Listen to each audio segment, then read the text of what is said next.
Ja, hallo liebe Zuschauer. Heute habe ich wieder meinen Marathonstar Philipp Flieger hier und wir reden über das Thema optimale Versorgung für den Marathon, die letzten 7 Tage bis ins Ziel. Heute erfahrt ihr die besten Tipps, die wir geben können, damit ihr in Berlin richtig gut durchkommt, dass ihr im Ziel sagt, wow, wir waren top versorgt, gleich nochmals den Marathon laufen. Wichtig, stellt eure Fragen in das Kommentarfeld, so dass wir auch während dem Talk eure Fragen dann beantworten können. So, Philipp, als ich dich vorher gesehen habe, habe ich gesagt, wow, so austrainiert habe ich dich noch nie gesehen. Und wer unser Facebook Live Event vor ein paar Wochen gesehen hat, der sieht jetzt einen anderen Philipp Flieger. Und ich habe auch gesehen bei Facebook dein letzter 40 Kilometer Lauf, ja, Long Jog, ja, den hast du in 2:15 geschafft. Und war da die Mitochondrien-Strategie dabei? Auf jeden Fall. Ich war jetzt die letzten 3 Wochen seit unserem letzten Facebook Live Event hier ja auch nicht ganz untätig, sondern habe natürlich, wie viele andere Zuschauer auch, natürlich trainiert. Einige Longruns, auch mal einen Wettkampf eingestreut und ich merke aktuell, dass die Form sich ganz gut entwickelt und tatsächlich der 40er auch sicherlich, glaube einer meiner schnellsten Longruns gewesen sein dürfte. Insofern bin ich ganz zuversichtlich momentan, wie das Training so läuft. Klar, es sind noch ein paar Wochen bis zum Berlin-Marathon, aber aktuell passt, glaube ich, das ganze Puzzle so gut zusammen und ich freue mich auf die nächsten Wochen. Super. Ja, und ich sehe dich auch so strahlend, ja. Ich glaube, das hat noch einen anderen Grund. Und zwar, seit wann ist dein neues Buch auf dem Markt? Oder ist es schon auf dem Markt? Ich habe es hier schon. Es gibt wenige Auserwählte, die das Buch schon in den Händen halten dürfen. Da gehörst natürlich du auch dazu. Tatsächlich, die ersten Bücher sind aus dem Druck gekommen zu mir und deswegen habe ich natürlich auch schon mal hier 1, 2 Exemplare mitgenommen. Zu erwerben gibt es erst am 6.9. Klar, vorbestellen kann man es natürlich schon, aber ja, war auch ein Projekt, was mich dieses Jahr sehr lange begleitet hat, aber da können wir später noch was dazu erzählen. Nachher noch drüber. Jetzt geht es also heute um das Thema Ernährung und Training in den letzten 7 Tagen. Erzähl mal, wie das Training in den letzten 7 Tagen bei dir aussieht. So dass praktisch auch unsere Zuhörer 1:1 die Sachen vielleicht für sich auch umsetzen können. Sich orientieren können. Also bei mir ist es grundsätzlich so, dass mein letzter Long Run, wenn man so will, der natürlich dann keine 40 Kilometer mehr lang ist, sondern eher um die 30 Kilometer, der findet in der Regel, je nachdem wie auch der letzte Wettkampf liegt, 2 Wochen bis 10 Tage vorher findet der statt und ab da beginne ich dann schon langsam mein Pensum, was sich ja doch bei, sagen wir mal, 180 plus x Kilometern bewegt, sukzessive ein bisschen zu reduzieren. Bei den letzten erfolgreichen Marathons war die vorletzte Woche sozusagen immer so bei mir zwischen 140 und 160 Kilometer und die letzte Woche dann wirklich jeden Tag nur einmal laufen. Das ist für mich jetzt wenig, aber also auch die Gesamtumfänge gehen da sehr stark runter. Ich mache meistens mittwochs, Sonntag, klassischerweise ist der Marathon am Sonntag, mittwochs eine letzte kleinere Einheit, damit man nicht so, sag ich jetzt mal, so runterfällt, ne, von der Spannung her, wo ich einfach 10 Kilometer nochmal mein Marathontempo laufe. Das ist jetzt eine Einheit, die ist jetzt für die meisten Leute, wenn man gut durch die Vorbereitung gekommen ist, glaube ich, jetzt nicht zu anspruchsvoll, aber es ist halt auch nicht nur Jogging, sage ich mal. Und ansonsten steht bei mir, wie bei den meisten anderen, auch natürlich in der Woche vorher ausschließlich eigentlich Erholung für den großen Tag im Vordergrund. Super. Und das Thema Ernährung, hast du in den letzten 7 Tagen so Besonderheiten, die du machst? Ja, es ist natürlich aber bei mir auch so, dass natürlich je näher wir an den Marathontag kommen, der Fokus auf Kohlenhydrate wächst, sage ich mal, und ich mehr und mehr, also ich esse jetzt auch nicht wahnsinnig viel Fleisch, so im normalen Trainingsalltag, aber das dann doch schon relativ stark reduziere und überwiegend Kohlenhydrate und Gemüse esse und auf den letzten 3 Tagen, also Donnerstag, Freitag, Samstag, der Fokus dann sehr stark einfach sich auf Kohlenhydrate fokussiert natürlich. Carboloading. Carboloading, ja. Gibt es noch weitere Möglichkeiten, die du einsetzt? Bei Carboloading ist klar, ich erkläre das gleich, warum Donnerstag, Freitag und Samstag das Carboloading sein muss. Genau. Was machst du sonst noch? Ich versuche in der Woche vorher am Tag, also jeden Tag irgendwie ein Glas rote Betesaft noch zu trinken, achte auf die Argininzufuhr, was beim Add-on Amino ja mit enthalten ist. Und ansonsten versuche ich die Kohlenhydrate, sagen wir mal, ich gebe zu, ich esse auch gerne natürlich Nudeln und Pasta, aber sukzessive auf eher weizenfreier Basis umzustellen. Natürlich mehr Kartoffeln oder Reis oder sowas in der Art. Ja, super. Das würde ich auch gern erklären. Ja? Diese nicht weizenfrei, sondern die weizenärmere Phase in der letzten Woche vor dem Marathon ist deshalb wichtig, weil wir, wenn wir Weizen runter reduzieren, dann haben wir keine Belastungsfaktoren auf die Gelenke. Weizen hat Lektine und die haben Belastungen im Gelenkbereich. Und was du auch gesagt hast, finde ich auch spannend. Du gehst eher Richtung Kartoffeln. Reis weiß ich auch, dass es immer mal wieder ist. Und die Kartoffeln und auch der Reis, das sind bessere Lebensmittel, besonders in der letzten Woche vor dem Marathon, weil die sind glutenfrei. Und Gluten ist immer eine Belastung für den Darm. Und wir wollen Athleten immer möglichst ohne jegliche Belastung ins Marathonrennen reinbringen. Deshalb also für euch der klare Tipp, versucht mehr in der letzten Woche Kartoffeln zu essen und Reis zu essen und Weizen deutlich reduzieren. Wenn du dann sagst, ja natürlich, ich weiß, du bist auch ein Pasta-Fan, dann ist die Alternative eher auf Dinkelpasta, Dinkelnudeln zu setzen. Ja. Und dann war ja deine Ausführung rote Betesaft jeden Tag mit Arginin, Citrullin. Das hat die Funktion, dass wir durch rote Beete und wir können steigern durch Arginin, Citrullin die Durchblutung verbessern. Wenn ihr die Durchblutung in der letzten Woche nochmals verbessert, habt ihr die Möglichkeit, am Renntag mehr Sauerstoff im Körper zu spielen und ihr seid frischer.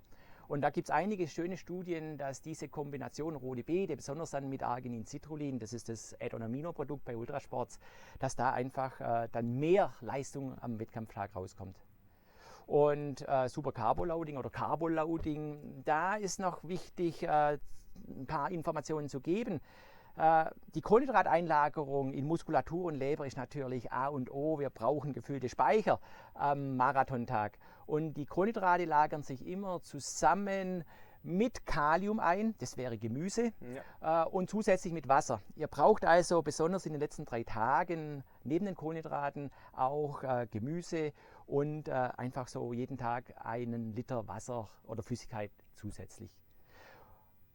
Und dann ist man gut vorbereitet. Und dann ist die Frage jetzt speziell jetzt an dich persönlich, wie sieht denn dann deine Samstagabend Pre-Race-Mahlzeit am Abend aus? Hängt natürlich immer ein bisschen vom unterschiedlichen Angebot der jeweiligen Hotels ab, aber da ja da doch immer eine sehr internationale Gemeinschaft zusammentrifft, gibt es auch so Klassiker, sage ich mal, Mahlzeiten natürlich. Ich bin tatsächlich eher geneigt, tatsächlich am Vorabend Reis zu essen. Mit was an Soße muss man natürlich immer schauen, was es da so gibt. Ich grundsätzlich mag ganz gerne Curry, ich vertrage das auch gut und ich esse auch tatsächlich am Wettkampf oder vor Wettkampfabend, muss man ja dann sagen, jetzt nicht einfach nur einen Berg Reis, sondern ich mag es einfach auch, wenn da noch ein bisschen Gemüse mit dabei ist. Ich habe damit auch bisher zum Glück noch nie Probleme gehabt, sage ich jetzt mal, dass man das irgendwie am nächsten Morgen sonst irgendwie gemerkt hätte und insofern relativ unspektakulär, sage ich mal. Ne? Gibt es auch keine wahnsinnig großen Geheimnisse, was das Essen am Vorabend anbelangt. Aber das Interessante ist, Reis, ja, glutenfrei, eine tolle Kombination, dann mit Curry, Gemüse, weil auch der Curry, da haben wir ganz viele Gewürze drin. Bei Curry haben wir Kurkuma drin und Kurkuma aktiviert den Parasympathikus, das ist der Erholungsnerv. Und deshalb also verstehe ich das gut, dass du mit dieser Kombination Reis und Curry und Gemüse sehr gut klargekommen bist. So, ich glaube an dieser Stelle ist es gut, kurz eine Blende zu spielen. Ja, eine Zusammenfassung, weil wir ja jetzt sehr viele Tipps schon gehabt haben. Also wichtig, die Ernährung vor dem Marathon, die letzten 7 Tage. Schaut, dass euer Darm stabil wird, dass ihr möglichst weizenfrei esst oder weizenarm. Denkt an die mentale Frische und an die Durchblutungsförderung. Trinkt täglich ein Glas rote Betesaft ergänzt mit 6 Gramm Arginin-Citrullin, das war das Ultrasportsprodukt Add-on Amino. Dann, wenn wir die letzten 3 Tage betrachten, Ernährung vor dem Marathon, denkt daran, die Speicherauffüllung fängt am Donnerstag an, geht am Freitag und Samstag weiter. Und beim Carboloading auch dran denken, möglichst sogar glutenarm bleiben, glutenfrei wären Kartoffel, Hafer, Hirse, Reis. Denkt an Gemüse dazu und an Wasser in den letzten 3 Tagen. Dann seid ihr richtig gut vorbereitet und die Speicher, ja, eure Kohlenhydratspeicher sind dann richtig voll. So, jetzt haben wir so die Speicher voll gemacht, ja, Carboloading richtig gemacht. Jetzt geht's an den Race-Tag, ja, Race Day. Morgens, was frühstückst du und wie ist deine Strategie? Ja? Und da können wir sicherlich auch wieder sehr viel herausholen, was ihr direkt dann 1:1 umsetzen könnt. Ja, mein Wettkampf morgen beginnt in der Regel tatsächlich schon sehr zeitig. Sagen wir mal, wenn es ein Marathonstart um 9 Uhr wäre, dann stehe ich meistens schon kurz vor 5 auf und begebe mich meistens vor dem Frühstück tatsächlich noch mal kurz raus. Ich entscheide es immer ein bisschen situativ, ob ich noch mal 1-2 Kilometer ganz locker ein bisschen trab, um einfach den Kreislauf ein bisschen in Schwung zu bringen und wach zu werden, oder einfach spazieren gehe mit einer guten Playlist. Dann gehe ich meistens direkt zum Frühstück. Das ist bei mir, ich würde sogar sagen, vielleicht 3,5 Stunden vorher oder so. Und ja, ganz früher waren es oft relativ, sagen wir mal, Semmeln mit Marmelade und Honig. Irgendwann habe ich mal ein bisschen dazu gewechselt, dass ich diese Dinkel-Bio-Waffeln gegessen habe, weil, wie bei vielen anderen, ist es wahrscheinlich bei mir auch so, dass man natürlich an so einem Wettkampftag natürlich dementsprechend angespannt ist und morgens um 5:30 vielleicht auch noch nicht den Wahnsinnsappetit hat. Insofern war es dann schon teilweise ein bisschen eine Herausforderung, überhaupt mal Energie und Essen reinzubringen. Inzwischen fahre ich auch ganz gut mit einem Haferbrei, ohne Milch, sondern einfach mit Wasser quasi und einer Banane, Zimt und Ingwer. Was auf jeden Fall bei mir nicht fehlen darf, vor allem bei so einer Uhrzeit meistens, vor so einem wichtigen Tag. Also ich bin tatsächlich Kaffeeliebhaber und ein doppelter Espresso ist auf jeden Fall Pflicht bei mir, um einfach nochmal irgendwie so gefühlt auch mental so ein bisschen in die Gänge zu kommen und sich ein bisschen auch auf den Wettkampf einzustimmen. Und was du mir mal mit empfohlen hattest, tatsächlich hatte ich nämlich so im Vorfeld auch noch nie so auf dem Schirm, dass man einfach ganz bewusst vom Marathontag sich einen Teelöffel Salz mit ein Glas Wasser oder einem kleinen Glas Wasser, 50 Milliliter Wasser, auch morgens praktisch zum Frühstück schon mal zu sich nimmt, um ja, so langzeitmäßig oder für den Wettkampf betrachtet schon mal so die Salzspeicher ein bisschen aufzupimpen. Ja, wenn ich da ein bisschen einhaken darf. Gerne. Weil Philipp hat früher Dinkelwaffeln gegessen und ich habe immer gesagt, diese Dinkelwaffeln oder manche nehmen dann jetzt Dinkelbrötchen, sind schon gut, ja, aber die liefern nicht so viel Energie wie der Hafer. Der Hafer ist einfach mehr sättigend und der Hafer, der liefert auch noch so Fettsäuren aufgrund von dem Haferkeimling und er ist magenfreundlich durch diese bisschen Faserstoffe drin. Und deshalb habe ich Philipp auch gesagt, mach morgens so 100 oder 150 Gramm Haferflocken, übergießt die Haferflocken mit kochendem Wasser und mach dann die Banane rein und 1 Teelöffel Zimt und 1 Teelöffel Ingwer, weil Zimt stabilisiert euren Blutzuckerspiegel und Ingwer, kommen wir dann nachher noch drauf zu sprechen, schützt vor Krämpfen und Ingwer stabilisiert auch den Magen. Und deshalb also, wenn ihr auch so Haferflocken, Zimt-Ingwer-Mischungen machen würdet, das wäre schon super. Eine Verbesserung habe ich dir aber noch. Ja, ich bin gespannt. Und zwar, der doppelte Espresso ist gut. Ja. Aber der doppelte Espresso, wenn wir es von der Koffeinmenge betrachten, der doppelte Espresso liefert ungefähr 80 Milligramm Koffein.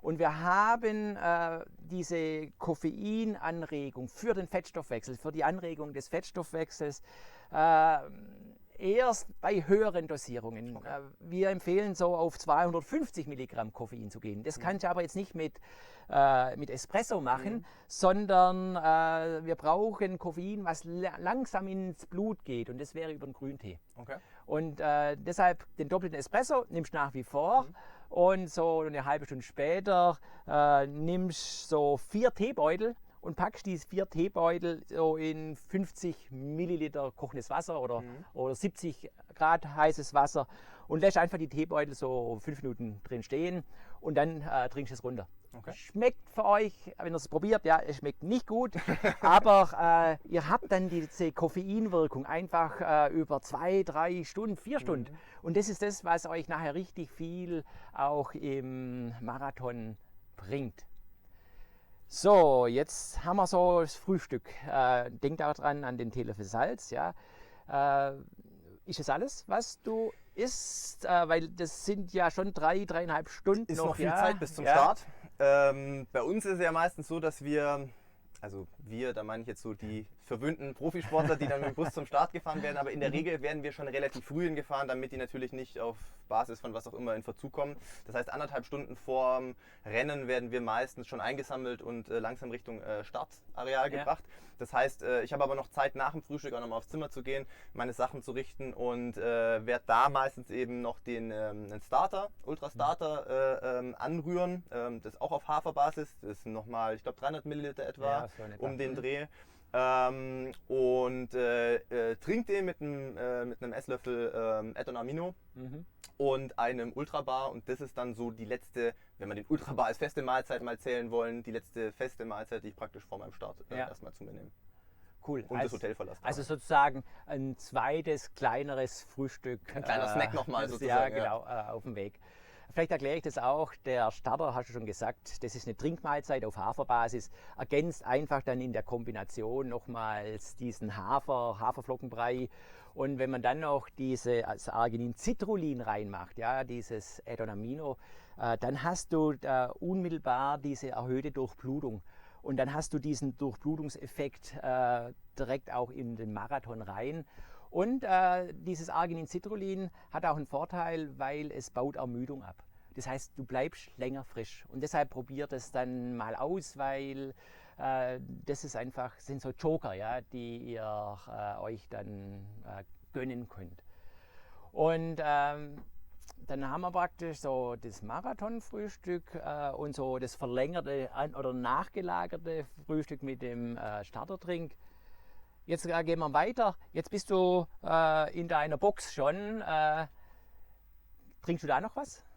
Genau, also ich versuche dann, wenn wir da ankommen, haben wir ein bisschen Zeit, eben dementsprechend uns noch ein bisschen aufzuwärmen. Aber bevor mein Aufwärmprogramm komplett abgeschlossen ist und bevor ich dann meistens auch schon Richtung Startlinie geführt werde, versuche ich so eine halbe Stunde vor meinem Wettkampf eben noch einen halben Liter Beatster zu trinken, der neben den Kohlenhydraten auch nochmal ein bisschen Natrium enthält.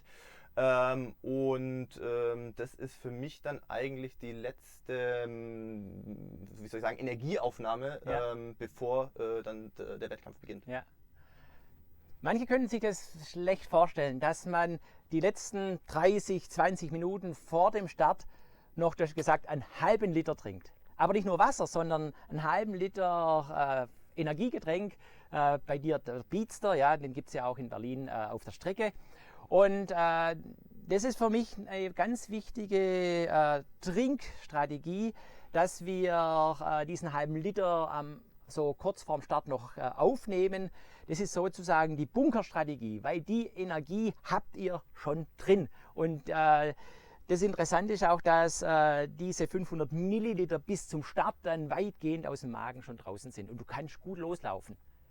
Jetzt ist aber so, ja, wenn wir jetzt diese Trinkstrategie 30 bis 20 Minuten vor dem Start 500 Milliliter dünnen Beatster probieren, dann diesen Starter mit dem Adonamino drin, den Riegel noch essen, das Frühstück 3 Stunden vorher mit dem Haferbrei. Diese Strategie solltet ihr bei dem langen Lauf unbedingt vorher probiert haben, weil dann weiß euer Körper genau, euer Magen, okay, jetzt kommt zunächst mal das Marathon-Frühstück, die Haferflocken, dann kommt der Starter mit dem Adonamino und dann kurz vor dem Start noch der Beatster und deshalb also auch die Testbox, die solltet ihr euch jetzt besorgen und die jetzt nicht erst in Berlin auspacken, sondern für den langen Lauf. Vielleicht vorher schon besser, sagen wir mal. Ja. Genau, ich glaube, das müssen wir an dieser Stelle kurz zusammenfassen, weil da war jetzt so viel Information drin. Gut, Der Morgen im Hotel, 2 bis 3 Stunden vor dem Start. Ja. Kleine, leichte Mahlzeit mit einer reifen Banane, Haferbrei, Zimt, Ingwer hatten wir erwähnt, ja, als gute Möglichkeit.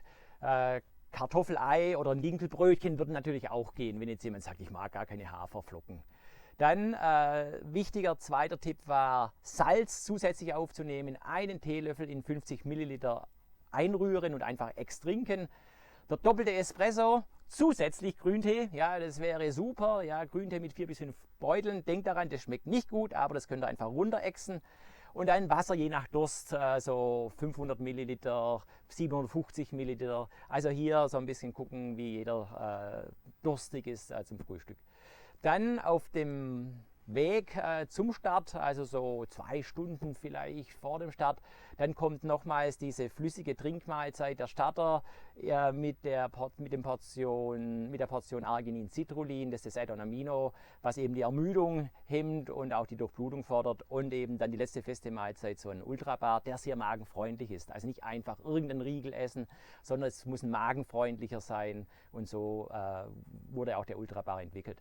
Dann 20 bis 30 Minuten vor dem Start. Jetzt kommt diese Bunkerstrategie. Eine Portion Beatster in 500 Milliliter Wasser. Das ist also ein dünner Beatster.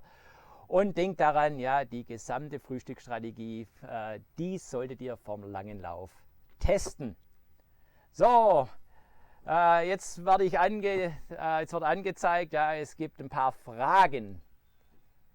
Kurz vor dem Start so viel trinken, macht doch den Bauch nur voll. Oder nervt das beim Laufen nicht? Also hier die Frage, kurz vor dem Start so viel zu trinken, ist der Magen hier zu voll, macht es nervös? Ja? Die Antwort heißt ein voller Magen, weil ich trinke dann schon die 500 Milliliter und mein Magen ist dann relativ voll, und innerhalb von 20 Minuten kann ein voller Magen 400 Milliliter in den Darm transportieren. Das heißt, von den 500 Millilitern sind nachher zum Start nur noch 100 Milliliter im Darm. Und deshalb, das geht also wunderbar, aber wie gesagt, ihr solltet es unbedingt testen.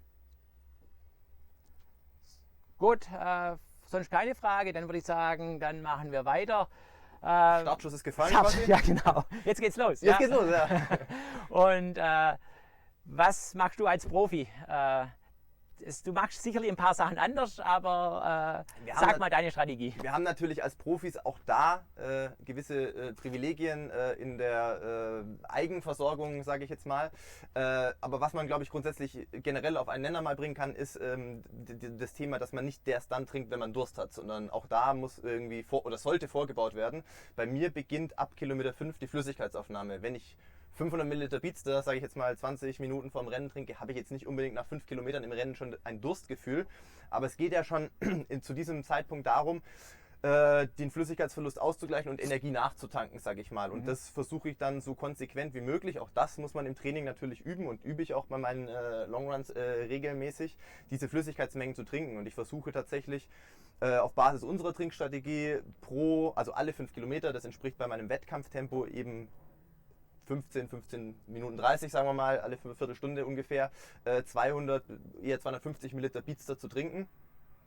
Und das wird eben dann durchgezogen, in der Regel alle 5 Kilometer. Das heißt, das wären 8 Verpflegungsstationen für mich, an denen ich das machen kann. Das ist jetzt für die sonstigen Marathonstarter in der Form nicht möglich, aber natürlich gibt es auch die offiziellen Verpflegungsstände, und auch da würde ich sagen, zusätzlich zu der vielleicht eigenen Verpflegung, die man mitführt, ist es da wichtig, glaube ich, regelmäßig nachzutanken und speziell nicht nur Wasser zu trinken. Da gehen wir, glaube ich, auch nochmal gesondert drauf ein. Gerade das Thema Natrium, was ja im Beatster auch enthalten ist einfach sehr wichtig. Genau, bevor ich das erkläre, ja, wie ihr euch versorgen sollt, weil der Philipp trinkt ein bisschen viel im Vergleich zu manch anderen, aber das liegt daran, der Philipp ist viel größer. Wenn ihr im Marathonfeld guckt, ja, dann überragt er das Feld und er schwitzt auch viel. Deshalb trinkt Philipp mehr, aber für euch ganz wichtig, ihr solltet auch von Anfang an trinken. Und Oft wurde ich gefragt, wieso trinke ich denn nicht erst bei Kilometer 10 oder 15? Das liegt daran, wenn der Magen einmal ganz leer ist, dann transportiert er weniger. Es ist also gut, immer ein bisschen Füllung im Magen zu haben, weil dann kann er mehr vom Magen in den Darm transportieren. Wenn ich dann bei Kilometer 15 auf einmal was trinke, ja, dann bleibt es viel länger im Magen dann drin. Und deshalb empfehle ich immer so 600 Milliliter pro Stunde wäre eine Empfehlung. Dieses Trinken von Anfang an, das gehört auch in eine Bunkerstrategie, was ich getrunken habe. Am Anfang habe ich dann einfach als Energie auch bis zum Schluss zur Verfügung. Und wichtig ist, wenn ihr jetzt an jeder Versorgungsstelle was trinkt, ja, nicht nur Wasser, sondern diesen Beatster, den es auf der Strecke gibt, dann nicht stehen bleiben, sondern versucht, den Becher zu nehmen und im langsamen Laufschritt weiter zu laufen. Weil häufig, wenn man da stehen bleibt, ja, kommt man völlig aus dem Rhythmus und bis man dann wieder eingelaufen ist, ist es einfach sehr mühsam. Und deshalb also nicht stehen bleiben, das Tempo verringern und dann konzentriert trinken und dann einfach wieder Tempo aufnehmen. Und wenn es um eure Energieversorgung geht, dann ist es wichtig, dass ihr auch den Kilometer 27 im Kopf habt. Kilometer 27 gibt es die Gels von Ultrasports, da solltet ihr auf jeden Fall eins mitnehmen, weil da ist wieder Ingwer drin, da sind Kohlenhydrate drin in Gels und das ist einfach wichtig, um dann energiemäßig gut durchzukommen. Und ein Aspekt ist vielleicht auch noch wichtig, da frage ich dich nochmals, deine Flasche bei Kilometer 35, die sieht auch ein bisschen besser aus, die könnt ihr genauso machen wie der Philipp. Ja, richtig. Ich werde mir zusätzlich zu meiner normalen Trinkstrategie auf jeden Fall noch einen Gelchip an der Flasche befestigen. Der eine oder andere kennt den Gelchip vielleicht schon. Die anderen sollten sich den auf jeden Fall mal anschauen. Das sieht aus wie so eine Art Marshmallow, kann man sagen. Wiegt dementsprechend nicht Nix. viel. Ja, genau. Kann man also ohne weiteres, ich kann es an meine Flasche kleben. Ihr könnt den aber auch leicht irgendwie an der Hose befestigen oder sowas. Ich hatte es tatsächlich bei der EM letztes Jahr mit einer Sicherheitsnadel auch befestigt dran. Das merkt man nicht, die paar Gramm. Der funktioniert so, dass man den im Prinzip auseinander beißt oder auseinander reißt und praktisch in die Backentaschen steckt und über die Mundschleimhaut, die ja im Gegensatz zu Magen-Darm wird im weiteren Verlauf des Rennens immer schwieriger, dass da glaube ich Energie aufgenommen wird, aber über die Mundschleimhaut ist das noch möglich.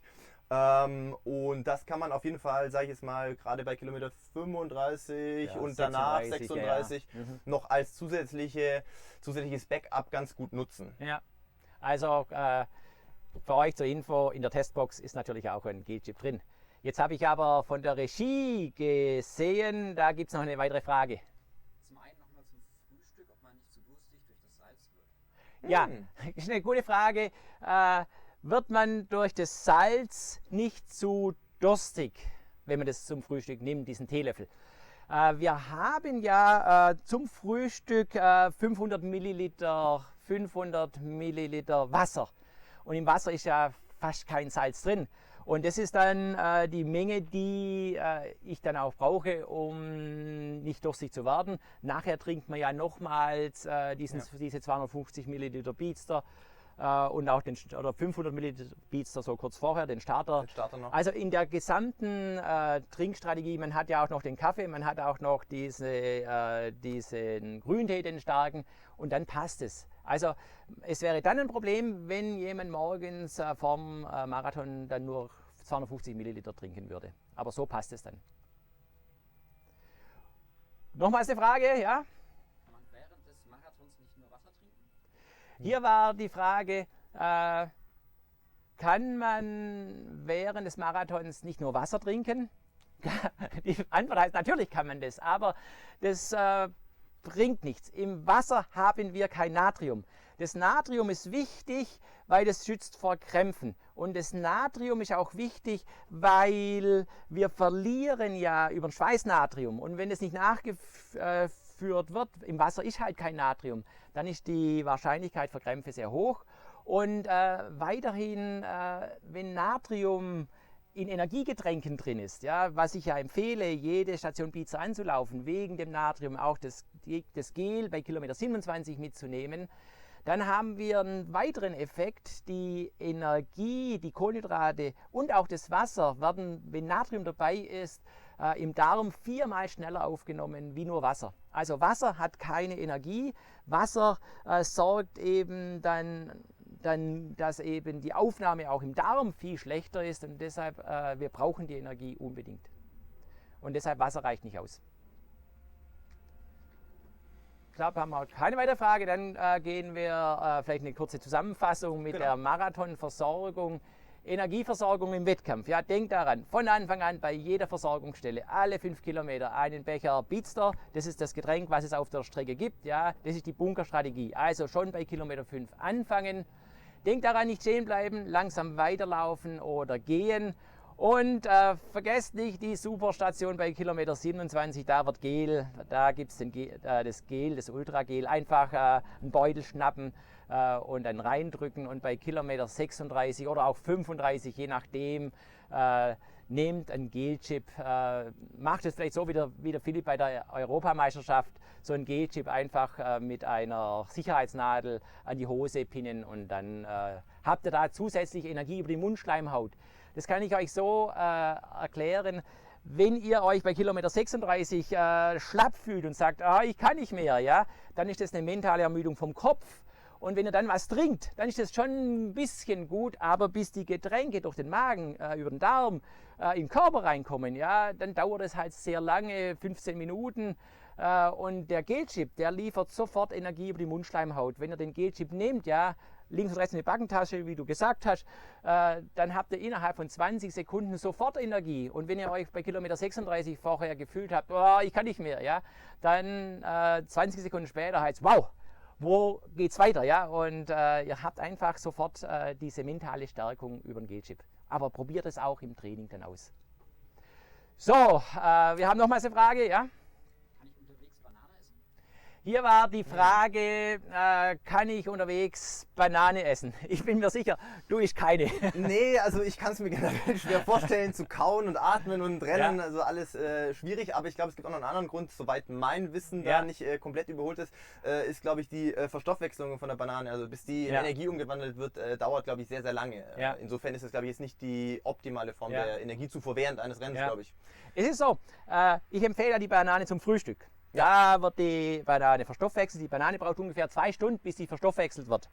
Und deshalb bringt die in der Regel dann nur was fürs Ziel, wenn ich die unterwegs aufnehme. Ja. Und viele merken das auch. Die Banane liegt dann drin wie ein Stein, weil der Magen und Darm ist nicht mehr so gut durchblutet am Ende des Marathons oder mittendrin. Und deshalb die Empfehlung ist klar, lieber keine Banane und viel eher ein Gel nehmen, die Getränke vor Ort. Es ist auch noch ein zweiter Aspekt, die Banane hat kein Kalium. Die Banane hat Kalium und Kalium brauche ich nicht während der Belastung, ich brauche Natrium. Und deshalb bringt die Banane nichts, obwohl sie halt immer angeboten wird. Gut, dann machen wir weiter, Thema Krämpfe. Hast du... Ich habe noch nie einen Marathon gesehen, wo du einen Krampf hattest. Hast du eine klare Krampfstrategie? Also Oder Gott sei Dank Anti-Krampfstrategie. im Rennen, also in einem Marathon noch nie einen Kampf gehabt, auch ich glaube in keinem anderen Rennen bislang. Klar, im Training kann das auch mal passieren, aber auch eher selten. Ich schiebe es schon darauf, auf das Thema, zum einen die Versorgung während des Rennens, natürlich mit Getränken, die entsprechend Natrium enthalten. Andererseits natürlich auch durch das Vorbauen sozusagen beim Frühstück mit dem Teelöffelsalz. Ich denke, dass das grundsätzlich eine gute Strategie ist, um hoffentlich auch krampffrei durchzukommen. Ja, es gibt natürlich noch einen zweiten Aspekt. Wer gut trainiert ist, wer gut trainiert ist, hat natürlich auch das Krampfrisiko deutlich reduziert. Es gibt noch einen weiteren Krampfblocker. Der weitere Krampfblocker neben dem Salz ist das Ingwer. Okay. Und deshalb habe ich auch gesagt, ja, Ingwerpulver oder kleingeschnittener Ingwer in dein Frühstück reinmachen. Ja. Und auf der Strecke gibt es ja dann das Ultragel oder auch dann den Beatster überall. Da ist immer Ingwer-Extrakt drin. Und das ist der Grund auch, die Streckenversorgung in Berlin schützt vor Krämpfen. Ja, um das vielleicht auch nochmals zusammenzufassen, dieses Krampfthema, Schutz vor Krämpfen. Ja, 1 Teelöffel Salz und Ingwer zum Frühstück und Ingwer in der Wettkampfversorgung habt ihr automatisch über den Beatster und über das Gel, was bei Kilometer 27 es gibt. Dann sind wir eigentlich durch, ja. Gehen wir mal davon aus, wir sind alle gut ins Ziel gekommen. Ja, genau. Und jetzt ist die Frage, hast du noch Tipps fürs Ziel? Es wird ja allerlei angeboten im Ziel. Natürlich auch Erdinger alkoholfrei, der Klassiker in Berlin. Ich würde aber vielleicht, bevor man direkt zum Erdinger greift, vielleicht vorher noch kurz zum Refresher greifen.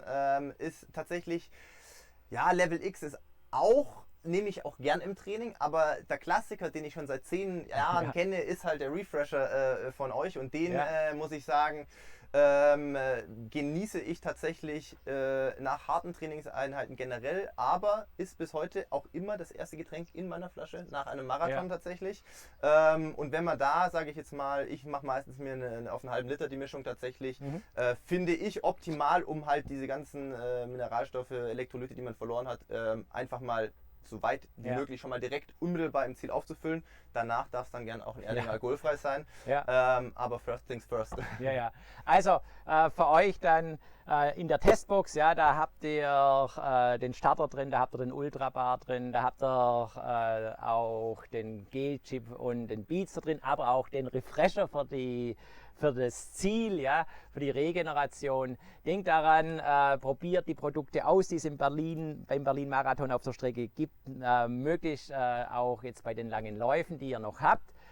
Und jetzt kommt zum Schluss noch, erzähl mal von deinem Buch noch ein bisschen.